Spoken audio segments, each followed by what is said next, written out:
Right, I'd love to get back to our beautiful book, American Miscellany, published in 1865. It's a random collection of essays, and we've just finished essay number 45 on cod fishing. So our next subject is, quite naturally, kindness and censoriousness. So we're here on page 113 of American Miscellany, working on essay number 46, Kindness and Censoriousness. I hope I'm saying that right. Observation shows that those persons who indulge most in a fault-finding, bitter spirit always have the most faults of character themselves, and are the most deficient in excellent virtues. A censorious, bitter person is apt to be one of a narrow and prejudiced mind, not liberalized by extensive acquaintance with men or things, and generally self-conceited, contemptuous, and positive just in proportion to his own littleness of mind and personal unworthiness. A truly great mind or a great heart is never contemptuous or scornful or bitter against others, but has always too much knowledge or too much goodness for that, or both, and too intimate an acquaintance with self and personal frailties, to allow of the tongue's dwelling censoriously upon the faults of others. While Goethe was already an old man, he said, "As I grow old, I become more lenient to the sins of frail humanity. The man who loudly denounces, I always suspect. He knows too much of crime, who denounces a fellow creature unheard, a knowledge which can only be obtained by criminality itself. The hypocrite always strives to divert attention from his own wickedness by denouncing unsparingly that of others. He thinks he shall seem good in exact ratio as he makes others seem bad.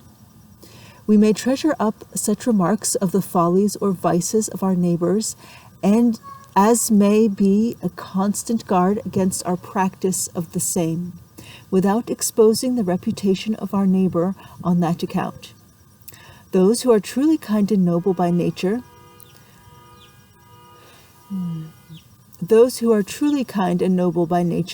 like the truly modest and pure, are most likely to think others so likewise, whereas the naturally mean, vulgar, and immodest are apt to charge others with being so, just in proportion as all that they have of nobility or modesty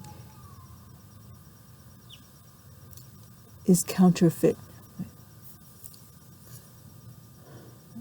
Just in proportion as all that they have of nobility or modesty is counterfeit. They seem to forget that while to the pure all things are pure, the calling of attention to an immodest thing or speech is far more immodest than the thing itself, and that commenting upon an indelicacy and so making it noticeable is itself the most highly indelicate. It is an old proverb, that whom you injure you hate. And it is indeed true that a man is far more likely to become an enemy to one whom he has injured than to one that has injured him. So to be seen by another in a humiliating position, or in a fit of ill temper or sensuality, will ever after make that person an enemy to the one that is so unfortunate as to have been a witness to his weakness or misconduct. Such is the vice of human nature, as exhibited in some characters. On this principle it is that Barrow says of Portugal in his book entitled The Bible in Spain, that the English, who were never at war with Portugal, who have fought for its independence on land and sea, and squandered blood and treasure in its defense, and always with success, who have forced themselves, by a treaty of commerce, to drink its coarse and filthy wines, which no other nation cares to taste, are the most unpopular people that visit Portugal. The French have ravaged the country with fire and sword, and shed the blood of its sons like water. The French will not buy its fruits, and they loathe its wines. Yet there is no bad spirit in Portugal towards the French. The reason of this is no mystery. It is the nature not of the Portuguese only, but of corrupt and unregenerate men to dislike his benefactors, who, by conferring benefits upon him, mortify in the most generous manner his miserable vanity. There is no country in which the English are so popular as in France.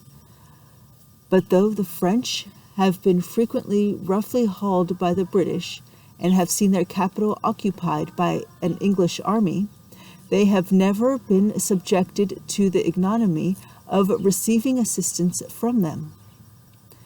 There is both philosophy and truth to nature in this, as applicable to the relations of nations as of individuals.